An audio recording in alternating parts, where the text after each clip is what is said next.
Okay guys, so welcome back to ChessDNA, and in today's video I'm feeling super happy and excited to share with you that I actually won the first ever FIDE rated tournament of my career, and it was a classical tournament, which adds up to the happiness because classical is indeed my favorite time control to play. So this was not like the full classical, it was like the half classical, meaning that it was 30 minutes, and that's all the time we had for the game. And then there were 30-second increment as well, like the bonus time that you get on every single move you make. So you get a reasonable time for your game to play in a way that you will have enough time to not really cry about that, oh, I actually lost some time, I had a winning position, but I did not have time. No, that excuse does not exist usually in the classical, because you have all the time in the world to be responsible for all the moves that you're making on the board, and the time is just sufficient enough. So that's, for that reason, classical is just my favorite format. So it was like 5 rounds and all happened on the same day, and I was kind of excited for this tournament for the last couple of weeks. It got postponed. It was on 3rd, then it was postponed on 9th. So I was getting frustrated, like, why is it not happening? I desperately want to play it and win it. And guess what? I won it 4.5 out of 5. Kind of not feeling happy about the game I drew, but maybe it was indeed the right decision at that particular moment. Well, at the end, what matters is that I won the tournament, so I'm feeling happy about it. So let's go through the first game, which was against this very young kid, Mudassir Hashmi, who's unrated, and did not know what he plays, so I just played knight f3. He goes knight f6, c4, so I played in English, knight c3, played e3, and my idea is to play d4 later, knight c6, b3. My idea is to put the bishop on b2, where it will be activating itself on the longest diagonal, and he played d6 and bishop e2, e5.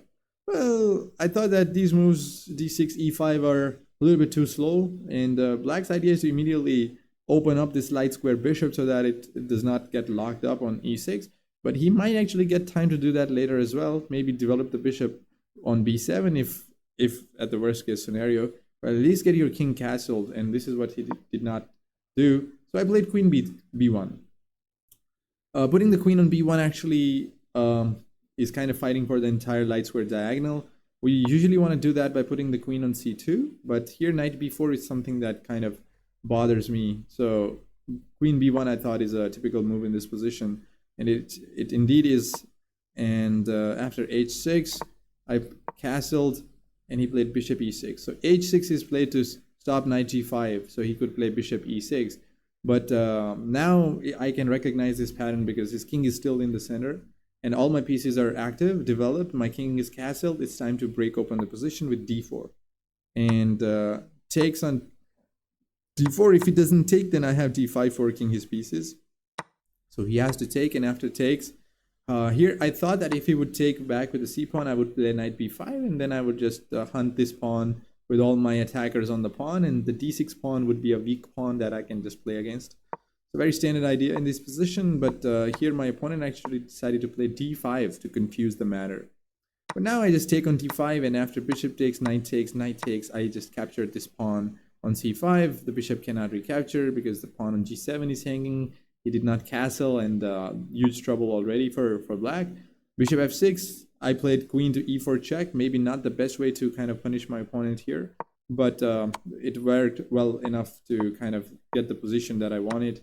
Takes, and here I just crashed in with a very devastating attack. There was no way he could have defended, and the game ended over here when he resigned.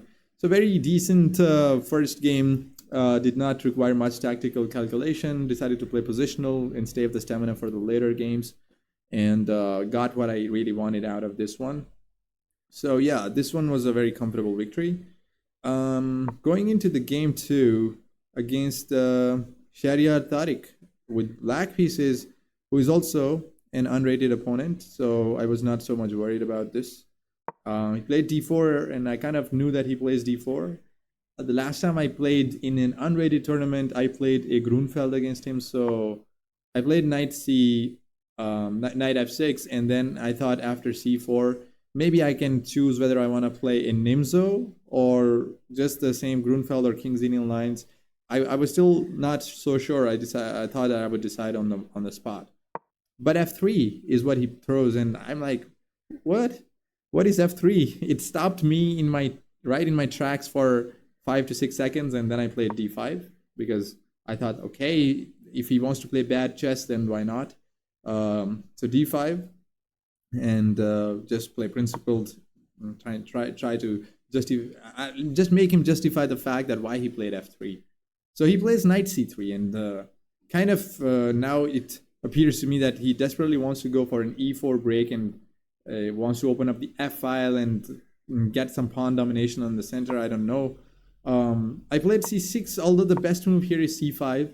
But I kind of felt like c5 looked really nice to me, but I thought that with that move, maybe I'm walking into some preparation at the very least, because he was playing these moves, f3, knight c3, very quickly.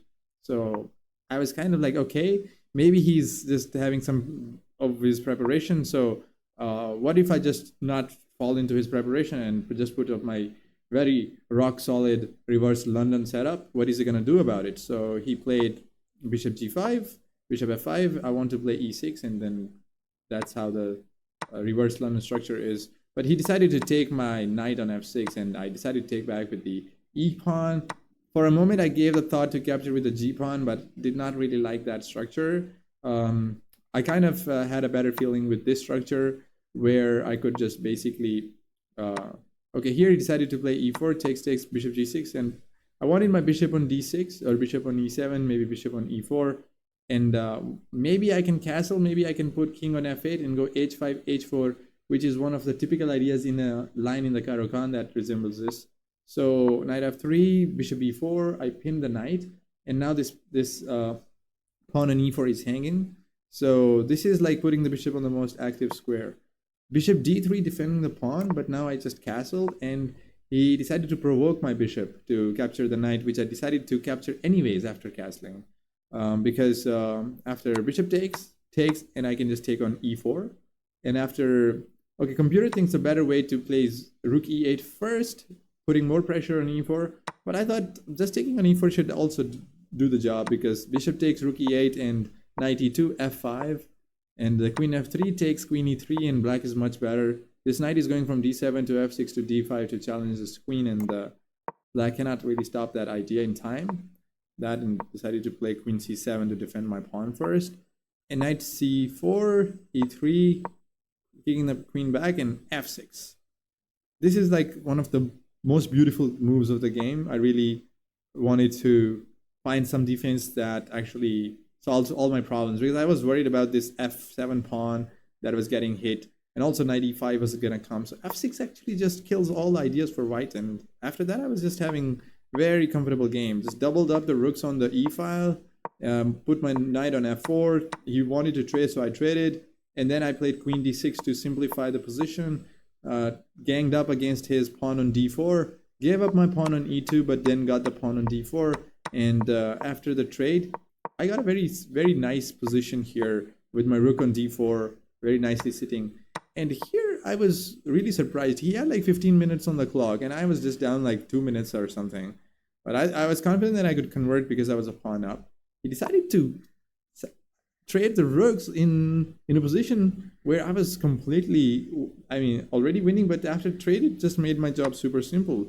I just, calculated in like 10 seconds, and I decided to take, and after that, I intuitively understood that yeah, this should just be enough for an easy win. So I don't know, maybe he gave up patience, and he just decided to give a few more pawns, and I decided to let his pawn go towards the queening square, but I calculated in time that I would be queening first to checkmate, and he decided to resign in this position.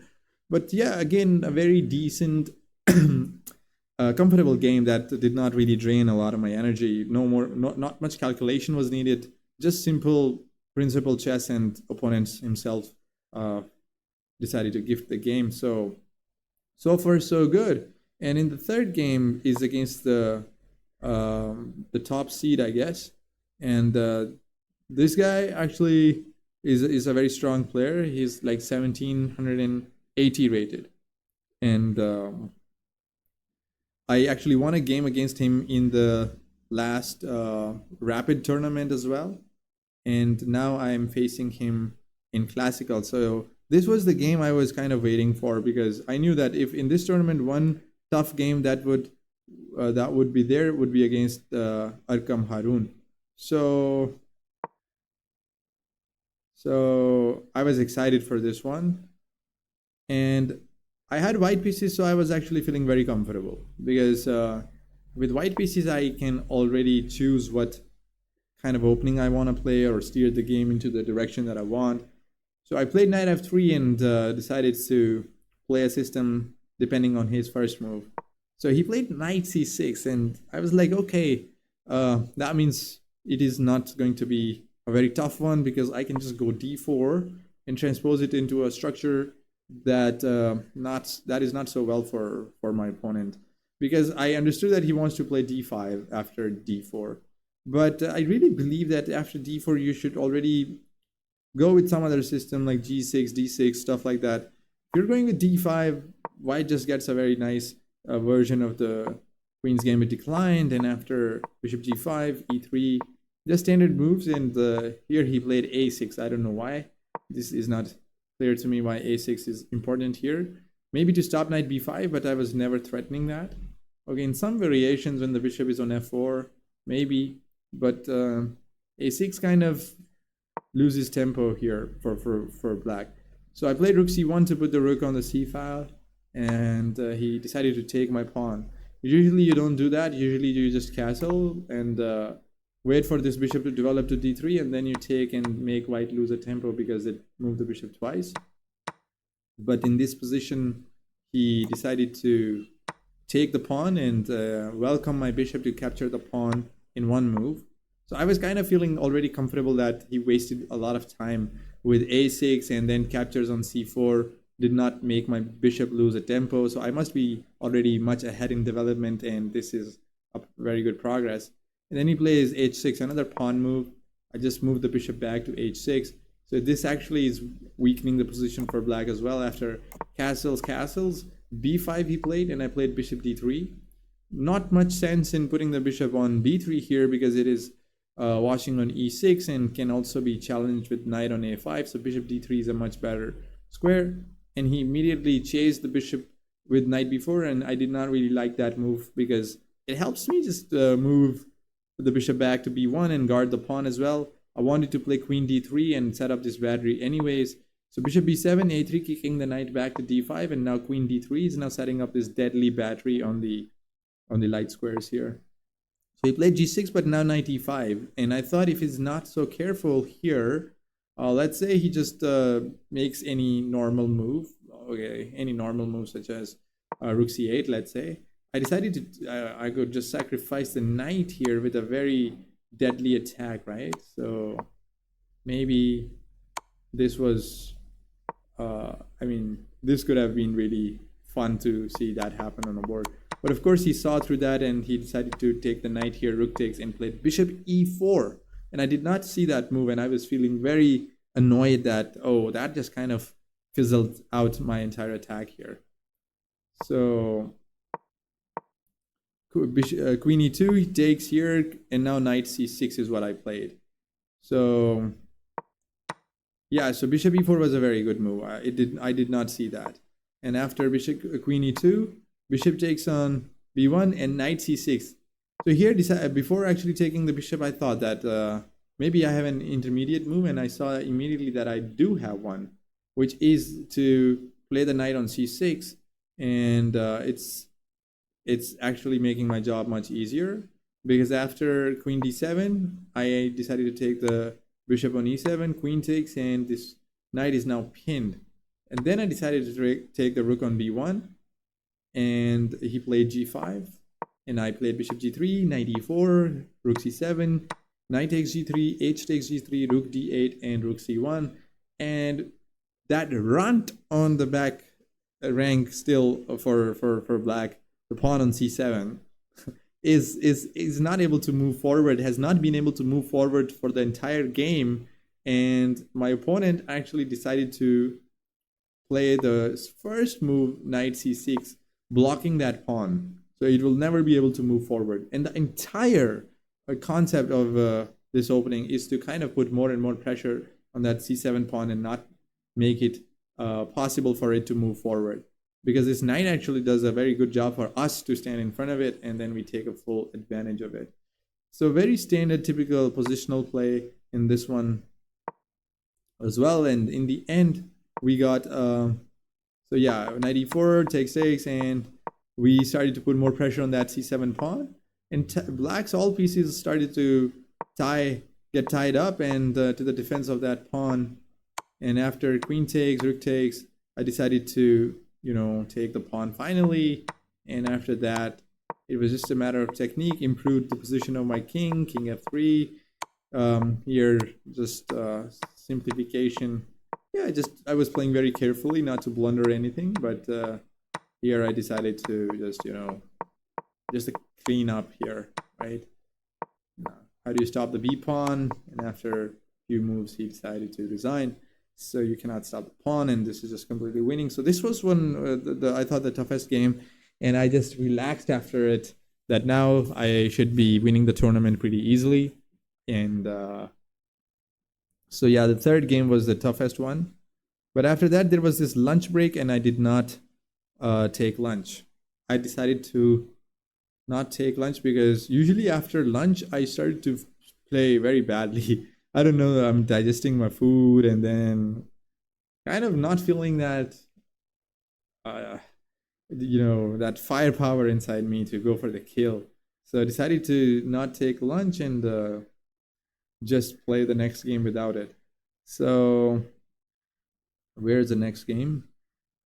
Yeah, the next game was against this guy Muhammad, who I thought he was unrated. I didn't know that he was a rated player, and he was 1721 something, and I did not check his rating, and I thought he was some unrated guy who somehow managed to get to the board 1 in the 4th round, and he's playing well. So I was like, okay, let's see what he goes with, and then we'll see what happens. And here he played the first move c4, and I was like, whoa, what's this? Like, I came late on the game, and then I saw the 1c4 move, and I was like, okay, now I have to decide, because I really didn't have any preparation against the English. I thought that I would just decide at the moment. So I played knight f6 and then thought what he would do. Knight c3, I said, okay, let's go King's Indian. At least whatever he's gonna do, King's Indian setup, will be able to fight against it. g3, bishop g7, and bishop g2, and b3. And I was kind of feeling, what's he doing? I mean, this structure is actually not so dangerous for black. It holds kind of its own hidden tricks and ideas and stuff like that. But I was like, okay, let's see what happens. It's going to be an interesting fight. But as soon as the game progressed, I started to feel a little bit uncomfortable, because I wanted to trade my pieces somehow and free up my position. Okay, so this was the moment in the game when I actually went into a very big dive and decided to calculate a lot of variations, because I thought that this was a mistake. And I was calculating variations with knight takes on e4, then I decided to calculate with this knight, then some variations with bishop h3, and kind of wasted like 7 to 8 crucial minutes on this. And then I decided to just play bishop h3 and not actually take the pawn when I was just down to, 3 to 4 minutes on the clock. Because my point was that, okay, maybe I can take that pawn and go for a win, but what if I just am not calculating so well, and maybe I just lose the game, and then I might not be able to win the tournament, right? Because 4 out of 5 does not guarantee me the win. So I decided to play safe and decided to not go into that tactical variation, but just maybe keep fighting and holding a solid position, close to equal the position for a draw. So this is what my thought process was like at that point. f3, queen d7, takes, and h5, and decided to move my pieces back, and just shuffling of pieces, slow improvement, and bringing them forward. And at this point, I was even down to 30 seconds, and just playing some moves and hoping for some simplification here so I could have some time to strategize. And once I was like, my opponent had 4 minutes here, and I had like 1 minute, and he played queen g2. And once my clock started to run, he offered me a draw. And I suddenly, I wanted that like 30 to 40 seconds of thinking. I wanted that to kind of strategize for my pieces, like what do I do from now on. But he just offered me a draw, and instead of calculating the position, I decided to calculate the points on the other rounds, like, okay, who won, and what happened on the other boards, and do I, if I can get away with a draw, what will be the situation in the next round. So I wasted my 30-40 seconds in that, and then I had like 10 seconds on the clock, and I was like, yeah, I'm happy to take the draw. But I was not happy, actually. I wanted to desperately want to win the game. But okay, I believe at some point during the tournament you have to actually go for a draw to save up your energy for the next round, if it is already like guaranteeing you some success. And for the tournament point of view, then you should actually take it. But definitely not something I'm proud of. I mean, I should have fought and maybe continued the game. But anyways, now I knew that, okay, basically I have to win the next game with white pieces, and it would be it. So the game was against Mohammed bin Javad, who's also a strong player, but I was confident that I would be able to beat him with white pieces in the classical. So the game actually started with knight f3. I played knight f3 again, and d5, g3 this time, knight f6, and bishop g2, g6, castles, bishop g7, and I played d4. And I wanted to play very solid chess, very risk-free chess, not really going into some crazy attack and sacrifice my pieces and eventually find out that maybe I'm not winning. So did not want that. The regret would have been amazing. So decided to play solid chess, and wanted to see him, what he wanted to do, and just, keep on that grinding mode on, and then wait for my opponent to make a mistake and then punish it. And did not want to commit anything. So just played against his fianchetto setup, my own fianchetto setup, and going for this d4, d5. Very drawish, very equalish kind of position it is. So c4, c6, and knight c3, bishop g4, takes, queen b3. And after queen b6, I was happy to inflict some damage to his pawn structure. And I'm giving it at the cost of the opening of the A and C file. But I was like, okay, I can really play for 2 results from here, because he has some key structural weaknesses to deal with. The queens have gotten off the board. I should not be worried about any attack. Let's straight down to an endgame where I can just maybe feel more comfortable. So just improve the pieces here, knight b5, a3, and here I decided to give the dark square bishop, play against his bishop pair, but the position seemed very close, so I was not so much worried. And I played f4 here to cement my knight on e5. Bishop f5, rook c1.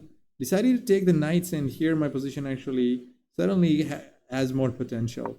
But I did not play the best moves, and actually this knight d4 move actually lost some of advantage. I decided to put it here, give up the pawn back, and inflict more structural damage. But as it turns out, this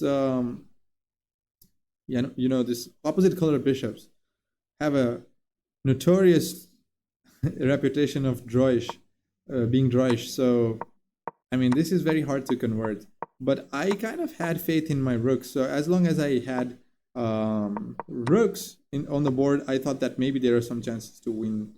So here, for instance, he gave up the pawn b6, but I had to be careful that I'm not losing my rook. So I first moved the king to g2, and then he did not save the pawn, because maybe it required something such as rook a7, but then we probably would just start playing against the rook. Okay, maybe that's not the way, but well, in this position we can play rook b7 and start to go after the f7 pawn. So yeah, that is something that exists here. So in this position he played king g7, I took the pawn b6, I'm again a pawn up, but it's hard to actually convert this. So I decided to, break open this position with these pawn moves here, and here he decided to take. I thought he would not take and he would just probably, I mean, play the other pawn forward, maybe the king back. I don't know. I was not in the mood of calculating a lot. I just wanted to have one desperate attempt of pushing these pawns forward and get them to battle, and maybe was hoping desperately for something out of it. But I thought at the worst case scenario it would be a draw, and maybe I would still get first position with a draw, so it is okay. But after he took and I took back, he immediately played bishop g5, and I was like, what? What is bishop g5? And don't I have a mate in 4 here? So I played f6, and he captured the pawn, because if he goes back, check, and after this is mate, and so he has to give up his bishop. But after pawn takes, the same mate still happens without the bishop, watching the king, and this is just over. So kind of got lucky here. My opponent could have actually gotten this draw very easily, but who knows what position I could have gotten with that draw. So the good thing is that I won the game, and 4.5 out of 5 is an incredible score. 5 out of 5 would have been even more incredible. But yeah, this was a very enjoyable experience. So I hope everybody who's watching this video, who is a new chess player or a progressing chess player or a very strong chess player, I hope you all get this feeling of winning the chess tournament for the first time in your life, and I hope it comes really soon. And thank you for your time. Thank you for your appreciation. I welcome any kind of feedback in the comments, and do not forget to subscribe ChessDNA for more content like this, to keep you motivated to make more content for you, so that you also improve in your chess. And hit that like button and share this video, and like, subscribe, comment, whatever. So yeah, see you guys in the next video then.